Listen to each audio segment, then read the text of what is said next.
Kau Allah yang besar, ajaib dan mulia.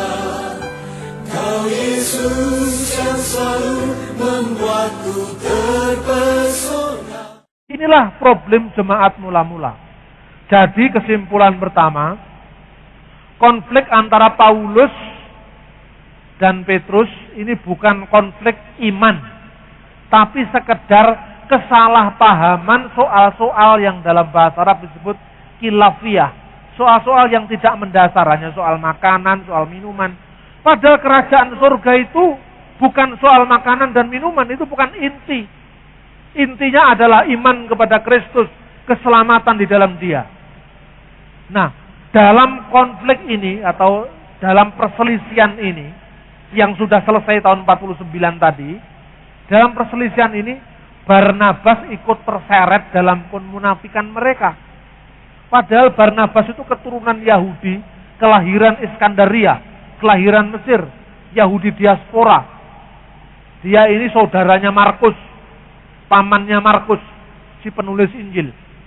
Barnabas ikut terseret dalam kemunafikan mereka. Hanya itu. Setelah itu clear. Setelah itu tidak ada masalah lagi. Setelah itu selesai.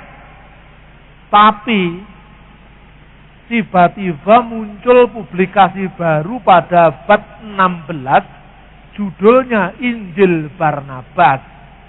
Memanfaatkan teks kitab suci ini untuk mencari pembenaran. Apa katanya? Sejak semula Paulus sudah konflik dengan Barnabas. Karena ini menurut Injil Barnabas ini, Paulus itu memalsukan ajaran Yesus. Paulus itu orang yang bertanggung jawab dengan ajaran Tritunggal, ajaran ketuhanan Yesus, ajaran dosa waris, ajaran penebusan. Ini semua karangan Paulus, bukan ajaran Yesus. Karena itu Barnabas mengumpulkan Injil-Injil yang lain yang kemudian dikenal dengan Injil Barnabas. Ini kisah yang sekarang beredar. Aslinya tidak seperti itu.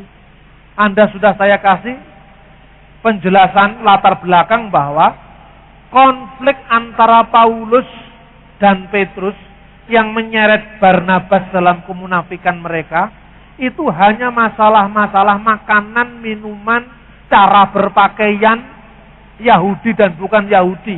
Tidak ada kaitan dengan ketuhanan Yesus. Tidak ada kaitan dengan doktrin Allah itu Bapa, Putra, dan Roh Kudus. Tapi publikasi yang namanya Injil Barnabas, kalau Anda pergi ke toko buku Gunung Agung ini ada Injil Barnabas. Dan itu katanya orang Islam adalah Injil yang asli. Karena Injil itu ditulis oleh Barnabas. Kenyataannya Injil itu bukan tulisan Barnabas. Bahkan ini dongeng burungnya begini, kabar burung. Menceritakan bahwa asal-usul penemuan Injil yang disebut Injil Barnabas itu, ada seorang biarawan rahib namanya Fra Marino yang hidup pada abad 16. Dia seorang pastor yang hidup pada masa Paus Sixtus kelima tahun 1595. Pada suatu hari, kata dongeng burung tadi, dia mengunjungi perpustakaan Vatikan katanya. Di perpustakaan itu kemudian dia menemukan sebuah buku yang berkulit binatang, sampulnya dari kulit binatang, tertulis Evangelium Barnaba katanya. Lalu dia baca. Dia baca penasaran, loh ini kok ada Injil lain selain Injil Matius, Markus, Lukas, Yohanes. Dia baca, lalu tertulis di situ. Begitu dia baca ada ayat yang mengatakan, tatkala Adam dan Hawa diusir dari surga, Adam menyesal, Hawa juga menyesal. Lalu berdoa kepada Allah, menengadahkan tangan keduanya ke langit. Lalu di langit itu ada tulisan cahaya yang ditulis dengan jari Allah berbunyi, Asyhadu alla ilaha illallah wa asyhadu anna Muhammadar Rasulullah. Sesungguhnya saya bersaksi bahwa tidak ada ilah selain Allah, dan saya bersaksi bahwa Muhammad adalah utusan Allah. Sekaligus spontan dia langsung masuk Islam. Tetapi Injil itu dicurinya, dimasukkan ke dalam sang mantel bajunya, lalu keluar, dan mulailah dipublikasikan Injil Barnabas yang baru ditemukan dalam tanda kutip tadi ke seluruh dunia. Pada tahun 1907, seorang intelektual Kristen dari Inggris, dari London, namanya adalah Mr. Lonslet, dan istrinya Laura Rack, menerjemahkan Injil ini dari bahasa Itali, Injil palsu ini dalam bahasa Itali ke dalam bahasa Inggris dengan judul The Gospel of Barnabas.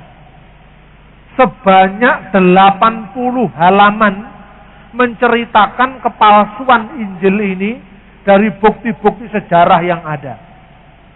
Pada tahun 1908, Injil dalam bahasa Inggris ini diterima oleh seorang Kristen Koptik, seorang Kristen Ortodok Koptik, namanya Sayyid Al-Duktur Khalil Sa'adah.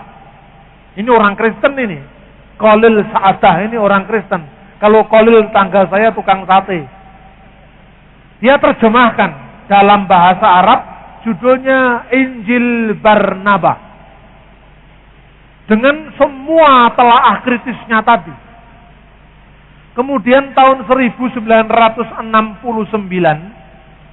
ketika Profesor Dr. Ahmad Salabi dari Universitas Al-Azhar menjadi dosen tamu di IAIN Sunan Kalijaga Jogja, dia mulai memperkenalkan Injil palsu ini, seraya mengatakan Injil ini dapat digunakan sebagai alat dakwah kepada orang Kristen. Lalu setahun kemudian, 1970, ditulislah terjemahan bahasa Indonesia dari naskah Arab oleh Bakhtiar Effendi dengan judul Injil Barnabas sebanyak 2 jilid. Tahun 1980-an dikeluarkan lagi terjemah Injil Barnabas dari naskah bahasa Inggris oleh Rahnib MBA, diterbitkan Bina Ilmu Surabaya. Tahun 1989 terbit pertama kali buku Sayyid Bambang Nursena, judulnya Telaah Kritis atas Injil Barnabas, diterbitkan Yayasan Andi Yogyakarta tatkala Sayyid itu masih berumur 23 tahun. Dan Sayyid Bambang itu sayalah orangnya. Saya yang pertama kali menanggapi dalam bentuk buku yang relatif lebih tebal, yang berjudul Telaah Kritis Injil Barnabas, sampai sekarang sudah dicetak ulang yang ke-11 kali, dan selalu bestseller buku itu. Anda bisa cari di toko-toko buku Kristen dan juga di Gramedia, tapi biasanya cepat habis. Inilah sejarah awal mula tentang Injil Barnabas dan pengaruhnya dalam polemik Islam Kristen. Apa yang membuktikan kepalsuan Injil Barnabas? Dalam doa malam kemarin saya sudah menyampaikan beberapa aspek. Dalam pandangan Islam, Injil itu kitab yang turun dari langit. Setelah dicocokkan, loh ini kok karangan Matius, kok karangan Lukas, kok karangan Yohanes tidak cocok. Lalu mereka pada melirik Injil Barnabas yang kebetulan menguntungkan pandangan Islam. Pertama kali, sebelum diterbitkan di Indonesia tahun 69, tahun 70. Injil ini dalam bahasa Inggris diterjemahkan dalam bahasa Inggris oleh Tuan Rack tadi, diterbitkan di Karachi, Pakistan. Penerbitnya adalah Aisyah Bawani Wakaf di Karachi. Tapi tidak fairnya, ironisnya karena tidak adil, telaah kritis yang isinya 80 halaman tadi dibuang. Dan hanya diterbitkan teksnya tanpa catatan kritis. Ini sudah melanggar hak cipta sebetulnya. Jadi teksnya diterjemahkan, telaah kritis yang membuktikan kepalsuan Injil ini dibuang.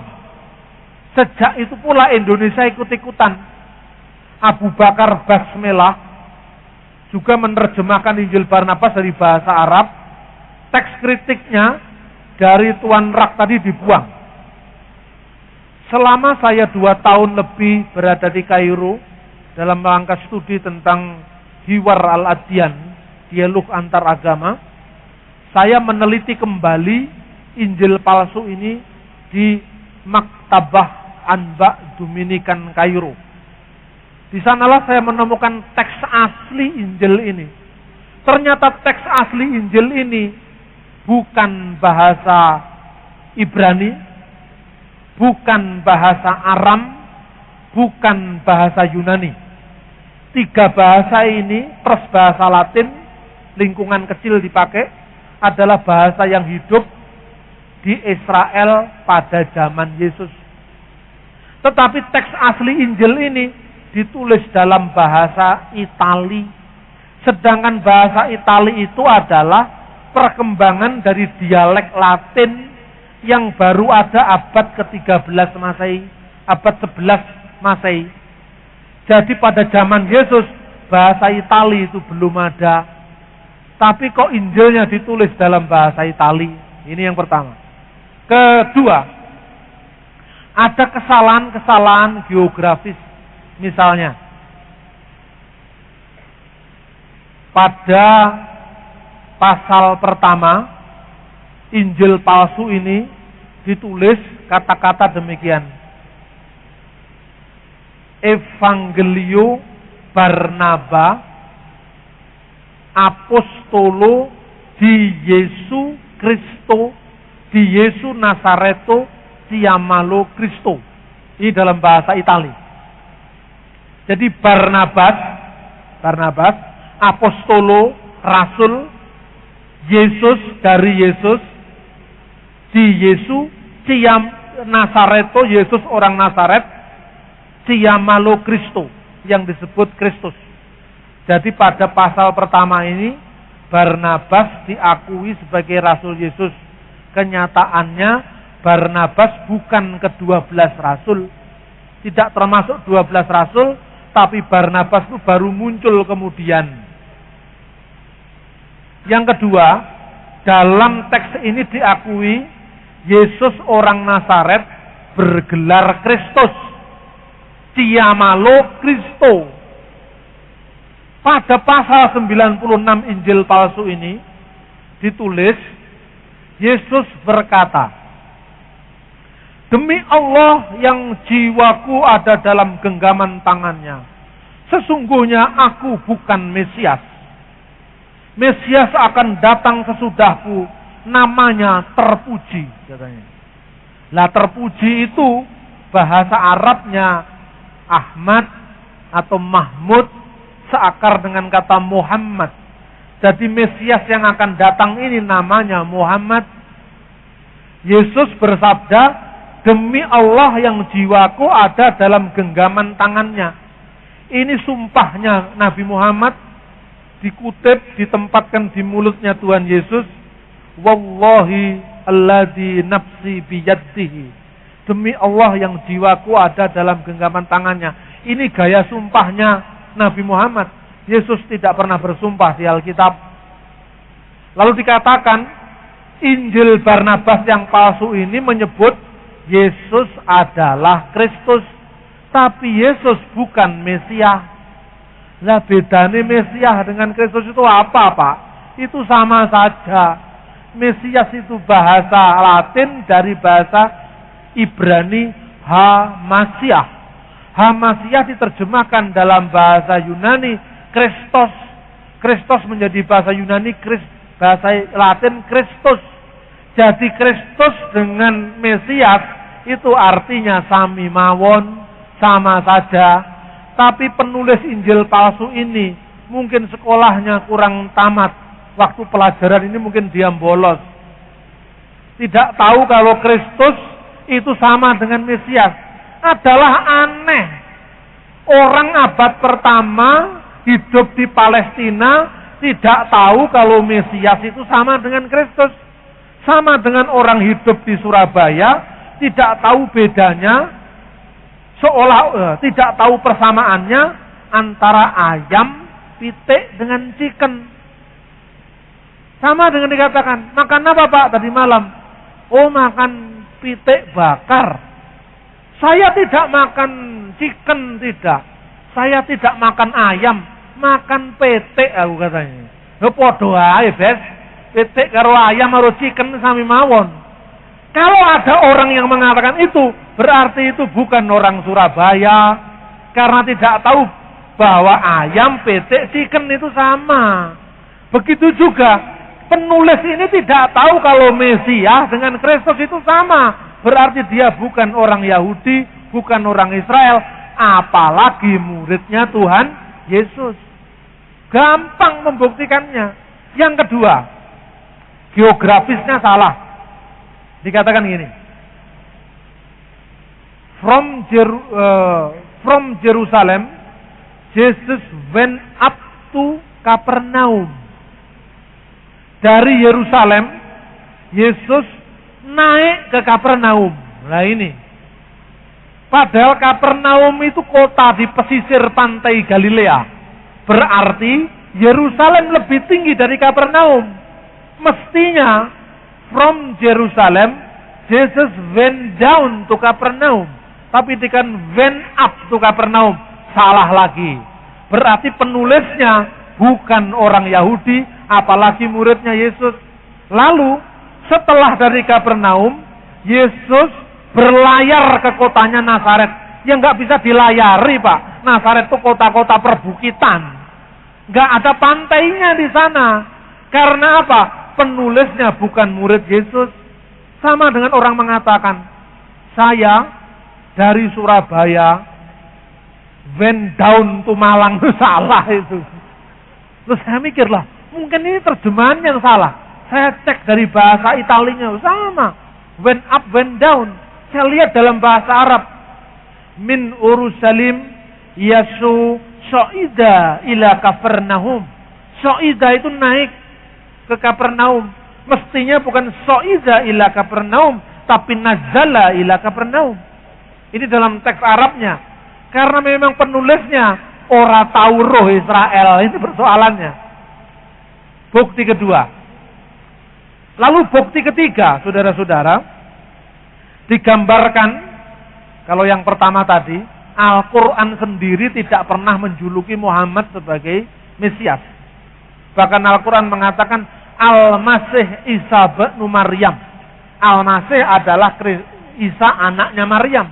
Tidak pernah ada ungkapan Al-Masih Muhammad Rasulullah, tidak pernah ada. Jadi Injil Barnabas ini tidak cocok dengan Al-Quran sendiri. Jelas. Mau diputar seperti apa lagi? Ada banyak hal, ayat-ayat yang saling kontradiksi dalam Injil Barnabas. Misalnya, situasi politik. Anda bisa membayangkan dalam Injil Barnabas ditulis, Lazarus, saudaranya Marta dan Maria Magdalena, membeli sebuah desa, yaitu desa Magdala. Abad pertama, orang Yahudi dijajah Roma. Jangankan membeli kota, tidak terbayangkan. Semua dikontrol orang Yahudi, dikontrol orang Romawi. Tidak mungkin. Ini hanya mungkin membeli kota, membeli pulau. Itu hanya mungkin setelah era kapitalisme di Eropa. Berarti Injil ini produk Eropa, abad pertengahan. Terus kemudian, Yesus mengusir iblis untuk memasuki babi. Lalu babi itu berlarian memasuki tong-tong tempat untuk menyimpan air. Nah, zaman abad pertama Masehi, tong itu belum ada. yang ada tempayan. Ini tidak cocok lagi. Tong itu setelah revolusi industri. Anda bisa cek abad 10 itu tong itu mulai ada. Sebelum abad 10 semua tempayan.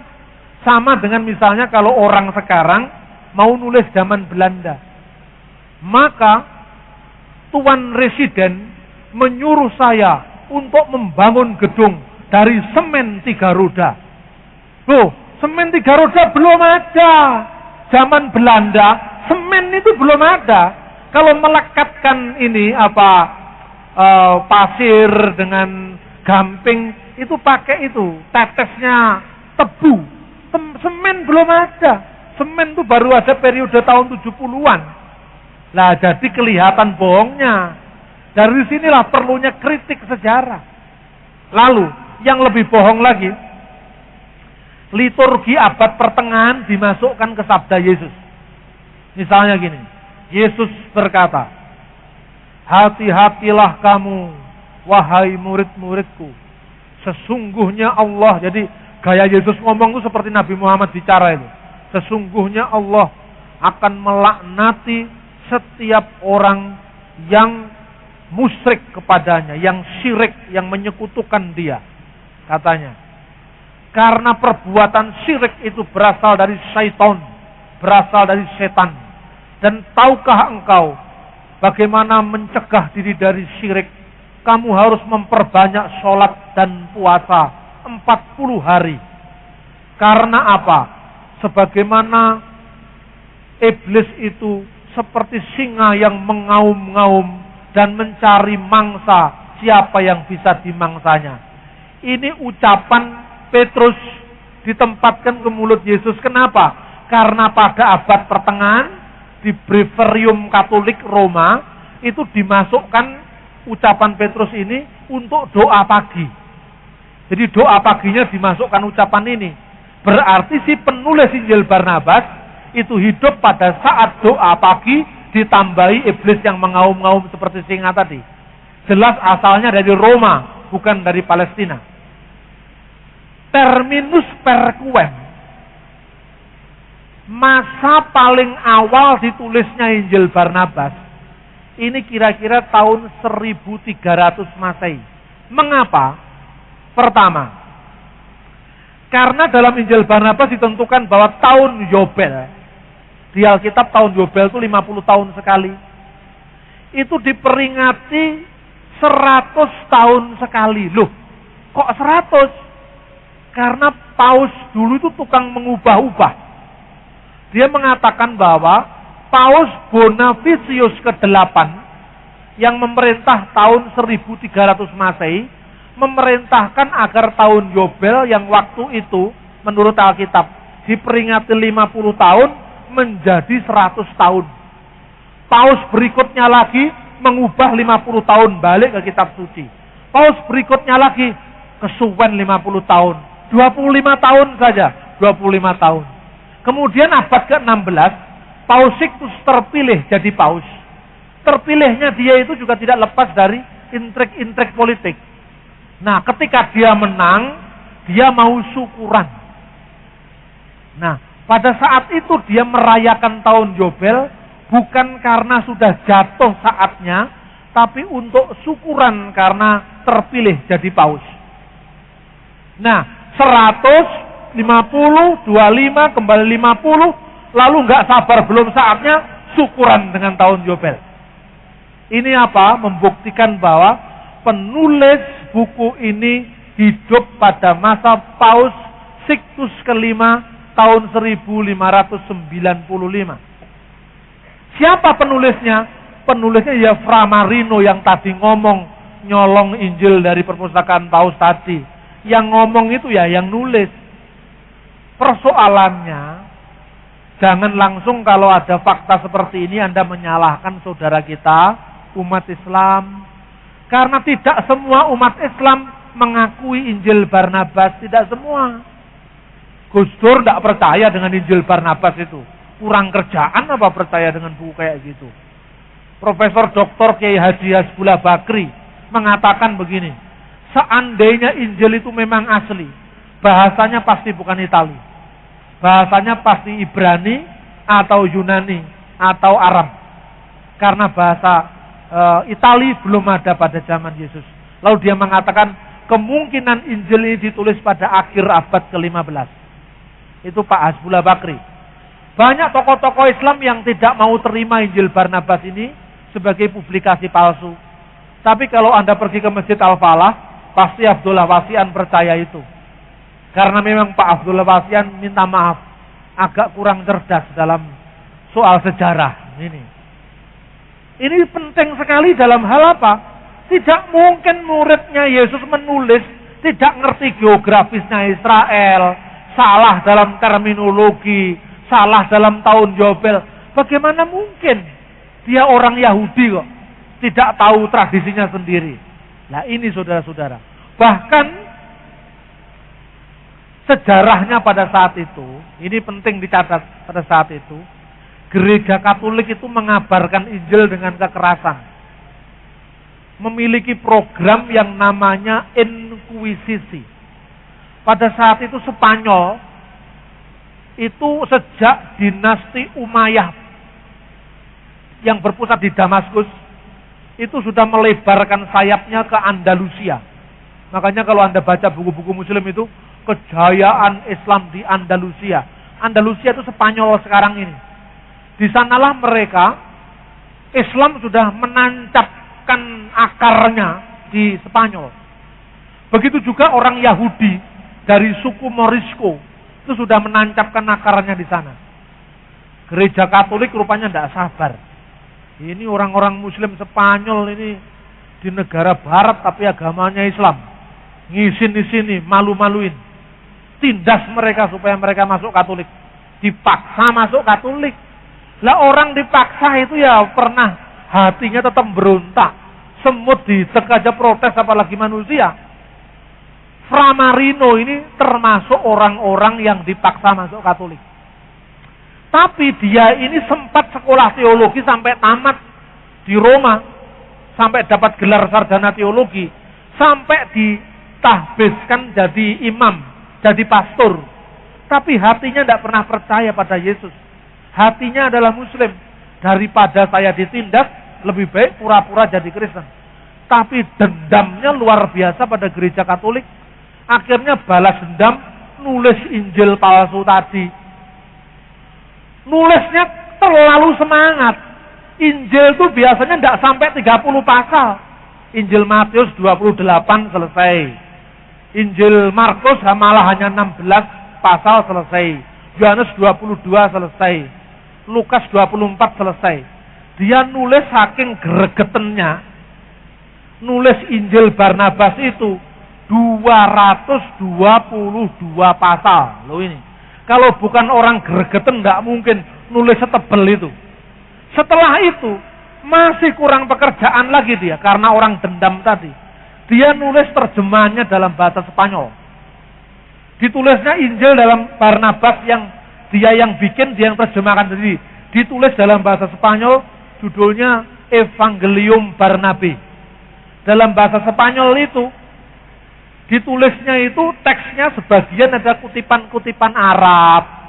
Ada teks Arab di bawah kata Dios, ditulis Allah gitu.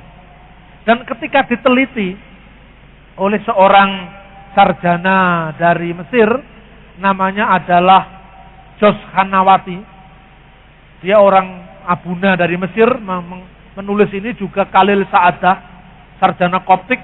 Ditulisnya itu, ini bahasa Arabnya kok kelihatannya bukan orang Arab ini. Subhanallah, ditulis Allahu Subhan. Nah ini. Ini kelihatan ke orang mana ini? Yang nulis kok bahasa Arabnya kualik ini. Seperti bahasa Indonesia. Kalau Anda ngomong orang Jawa, bahasanya mesti mengatakan, Pak, permisi Pak, saya tanya, iya, ini buku siapa? Oh itu buku saya, kalau di Jawa kan gitu. Bukuku iku rek kan gitu kan. Kata sandangnya itu setelah saya kata benda. Tapi kalau Anda ke Ambon, jawabannya pasti lain. Bung, ini buku siapa? Ah itu beta punya itu, gitu. Jadi itu saya punya buku. Itu saya punya istri. Itu saya punya gereja. Itu saya punya Allah. Allah pun dia punya. Ya kan? Itu orang Ambon. Jadi kelihatan bahasa Indonesia. Ini bahasa Indonesianya orang Jawa. Ini bahasa Indonesianya orang Riau. Ini bahasanya Indonesia orang Tionghoa. Ini bahasanya orang Ambon. Tahu. Begitu juga. Bahasa Arabnya kok malik-malik gini. Setelah diteliti. Bahasa Arabnya orang Spanyol. 1, 2. Seringkali dia menulis huruf Itali itu dengan 2 S. Cristo dengan 2 S. Mestinya 1 S. Itu kebiasaan orang Spanyol juga. Para ahli menentukan bahwa penerjemahnya dan penulisnya orang yang sama, yang adalah Framarino, yang memakai nama samaran Mustafa de Arande. Inilah kepalsuan Injil Barnabas. Sampai hari ini Injil Barnabas diterbitkan kalau tidak salah 4 penerbit di Indonesia. Dulu awal-awal saya menulis Injil itu, setiap hari senang sekali saya. Buku saya dimuat di Gramedia, di Sari Agung. Suatu saat saya lihat buku saya masuk di Gunung Agung. Bukunya Haji Mas Agung itu. Toko bukunya Haji Mas Agung, seorang Tionghoa yang kemudian masuk Islam. Saya lihat, wah ini buku saya. Telah akhir Injil Barnabas warnanya hijau, tulisannya seperti kaligrafi Arab. Ditaruh di buku-buku Muslim. Senang sekali saya. Jadi selesai baca Injil Barnabas, baca bantahannya. Kira-kira seminggu kemudian Injil itu sudah hilang lagi. Seorang senior saya dari Jerman, Profesor Olaf Suman, dia berkata, saya juga lihat buku itu di Gunung Agung, Jakarta. Tapi ketika saya lihat seminggu kemudian sudah ditarik dari peredaran, saya tanya, mana buku yang berjudul Telah Akhir Injil Barnabas? Oh enggak Pak, kita enggak pernah jual. Enggak pernah ada buku itu. Jadi ini buku ini, oh enggak pernah ada Pak, kita enggak pernah tahu. Jadi kadang-kadang tidak fair. Kalau tulisan cenguan temi Kristen beredar di mana-mana, enek bantane idelek nih itu. Kemarin malam saya ke toko buku ini, Gunung Agung, diantar sama Cak Lukas ini. Saya panggil Cak saja kan orang Surabaya. Saya jalan sendiri ke sana. Kemudian saya lihat buku-buku banyak sekali. Injil Didake. Didake itu bukan Injil. Didake itu buku katekisasi abad pertama. Tanya jawab iman Kristen, tata cara pembaptisan, tata cara perjamuan kudus. Itu bukan Injil. Di gereja Purba semua orang tahu tulisan yang namanya buku Didake. Tapi di itu kitab Injil Didake yang penemuan dari Yerusalem yang membuktikan Yesus Kristus telah meramalkan kedatangan Nabi Muhammad Shallallahu Alaihi Wasallam. Nah ini. Jadi orang Kristen tidak tahu Didake itu apa. Pertama lihat loh, bingung dia. Ada lagi tulisan saya yang dikutip oleh Hasim Muhammad. Judul bukunya Kristologi Qurani, Telaah Kontekstual Ajaran Kristen dalam Al-Quran. Buku ini positif sekali, menyambut pikiran-pikiran saya. Bahkan buku ini mengakui, diberi kata pengantar oleh Profesor Dr. Amin Syukur, Dekan Fakultas Usuluddin IAIN Wali Songo, Semarang. Buku ini mengakui bahwa konsep Kristen tentang Allah, Bapa, Putra, dan Roh Kudus sesungguhnya sesuai dengan konsep keesaan Allah. Itu ada di sampul belakang. Nah buku ini muncul di polemik-polemik, tapi ditaruh paling bawah sampai tidak kelihatan orang. Saya lihat-lihat ini buku saya mana ini? Padahal itu buku Islam kan. Yang nulis orang Islam hanya banyak mengutip tulisan saya dan paham bahwa Kristen tidak menyembah 3 Tuhan.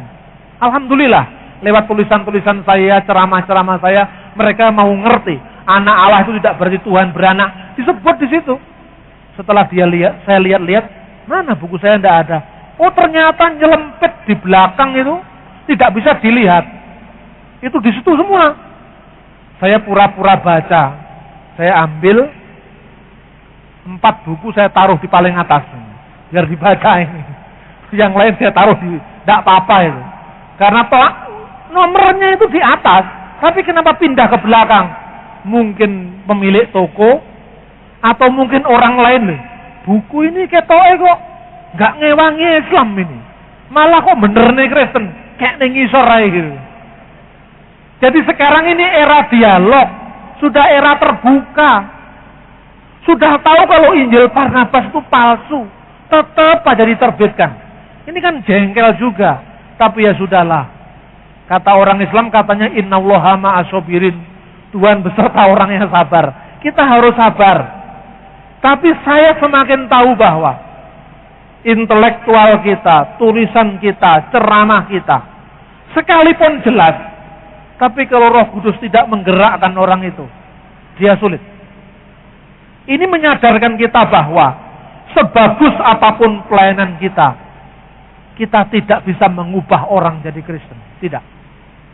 Pernah di satu desa dipersalahkan seorang anggota jemaat GPIB yang dulu saya pernah melayani di sana menjadi Kristen.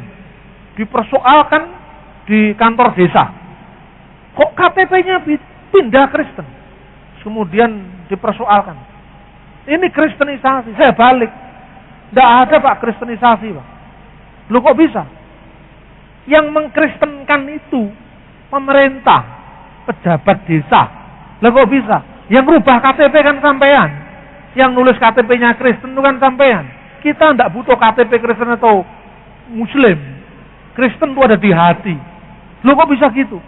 Tidak seorang pun bisa mengubah iman pikiran seseorang kalau bukan Roh Kudus. Itu keyakinan saya. Jadi kristenisasi tidak ada. Yang ada evangelisasi, penginjilan. Penginjilan itu pengumuman Yesus itu juru selamat. Sopo sing percaya munggah swarga, sing ra percaya karepmu itu loh. Itu Injil. Lah kon percaya, alhamdulillah, gak percaya gak apa-apa. Itu namanya pengumuman. Islam juga gitu.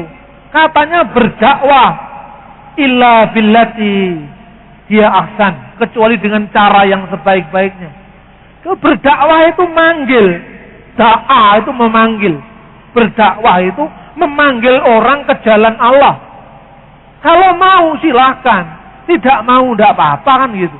Nah sekarang di televisi ada pengislaman. Itu yang pagi itu loh, yang Arifin Ilham, yang jenggotnya kecil itu kalau berdoa seperti orang karismatik kalau berdoa. Jadi sebelum Arifin Ilham itu sudah ada orang karismatik. Berdoa, mereka nyanyi dulu.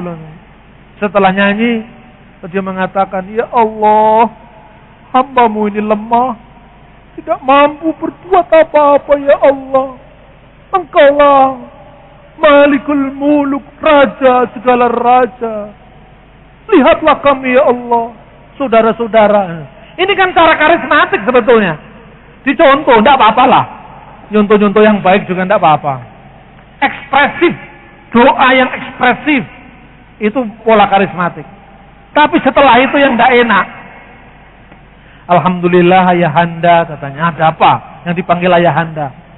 Pada pagi hari ini, salah seorang kru dari TPI ini sudah mendapatkan nur Allah dan dia sudah masuk Islam. Diumumkan di layar televisi. Nah kemudian ada di internet itu, nama saya muncul di sana. Kalau Anda buka Google itu, Anda tulis Bambang Nursena, wih banyak sekali. Yang pro, yang kontra banyak. Ditulis gini. Bambang Nursena ini adalah kelompok yang menggagas munculnya Kristen Arab di Indonesia. Ini sangat bahaya sekali. Karena identitasnya mengaburkan dengan umat Islam. Maksudnya gitu. Pengaburan. Terus di dalamnya ditulis mengutip hadis yang isinya menunjukkan keunggulan Yesus daripada Muhammad. Nah, ini kan bukan kritikan. Ini kan sebetulnya menunjukkan ketidakmampuan berdialog. Saya ini Kristen, Pak D. Kalau saya ngomong Yesus di atas Muhammad, ya mesti saja itu hak asasi saya untuk mengatakan Yesus lebih tinggi daripada Muhammad. Kalau saya mengatakan Yesus lebih rendah dari Muhammad, tempilingin aku. Saya bukan orang Kristen, apalagi ngomong di sini sebagai seorang pemwarta firman Tuhan. Tapi kalau ada orang Islam mengatakan Nabi Muhammad sallallahu alaihi wasallam adalah khataman nabiyyin, nabi penutup, nabi pamungkas, tidak ada nabi sesudahnya. Kan haknya dia.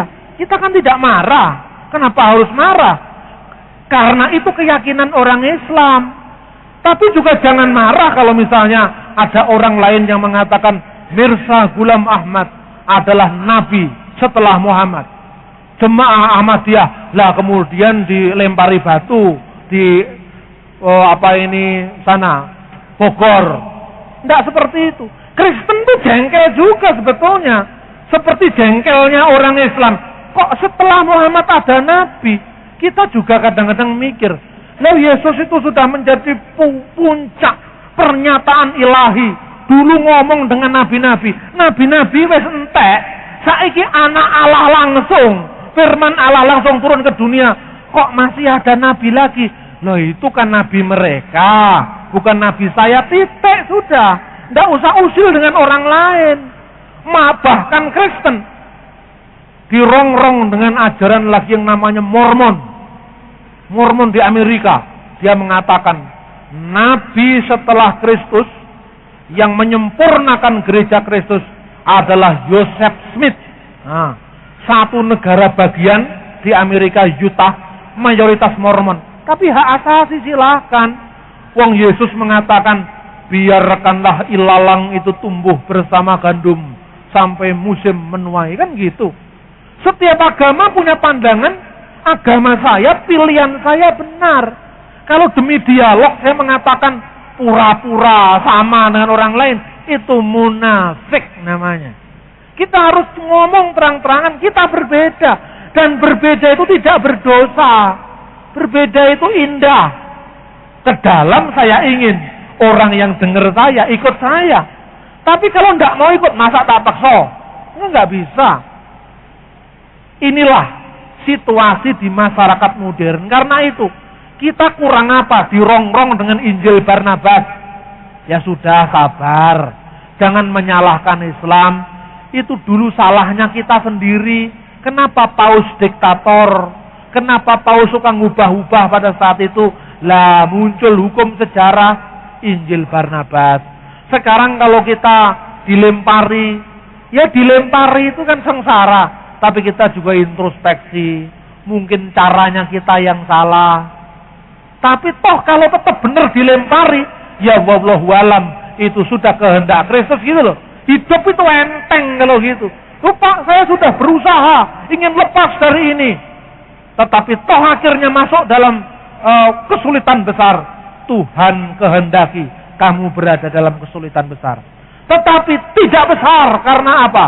Tuhan tidak pernah memberi kepadamu sesuatu yang lebih daripada yang kamu bisa tanggung. Jadi tidak mungkin semua bisa tanggung. Bersama Yesus beres. Amin. Tadi pagi saya sudah katakan bahwa Yesus itu firman Allah yang menjadi manusia. Dia adalah Tuhan. Makanya bersama Yesus beres. Ungkapan ini ungkapan Surabayaan. Bersama Yesus beres. Amin. Mari kita ucapkan sekali lagi. Bersama Yesus beres. Nah ini benar-benar masuk ke hati loh. Jangan hanya di sini. Saudara-saudara, firman Tuhan yang kita baca seringkali disalahgunakan, disalahpahami oleh pihak lain. Bahkan Paulus dipertentangkan dengan Petrus, Paulus dipertentangkan dengan Barnabas. Tetapi orang Kristen siap untuk berdialog, siap untuk menjawab, mempertanggungjawabkan pengakuan iman kita kepada setiap orang yang menanya kita tentang pengharapan yang ada pada kita. 1 Petrus 3:15. Tetapi harus dengan lemah lembut, dengan hormat, dan dengan hati nurani yang murni, agar mereka yang memfitnah kamu karena hidupmu yang saleh dalam Kristus menjadi malu karena fitnahan mereka itu. Tuhan memberkati. Mari kita